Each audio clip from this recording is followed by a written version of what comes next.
ए भाई 21 दिन हो गई कि सरफ मंगवले आ फिर 3 मई तक बंद बा। हाँ समझ में आवत नहीं कि कपड़ा फिर कैसे धोवाई। फोटो देखते हो गईलू पसंद रानी, फोटो देखते हो गईलू पसंद रानी, जुम के चुम ले ए सोना ए बंगाल वाली माल तहर काट ले हवा देखी मन मोरा छौकता जनीला हंगा उठा के नाचो तहर मारे के टलौकता।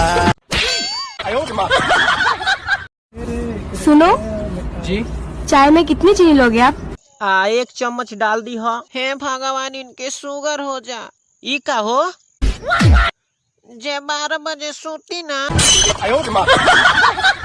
मड़ई में गरई धरावेला। ए सपना का हो रे? बहुत हवा गरम घूम जानी दिन में लूह लग जाए मैडम ताहरा मशीन में।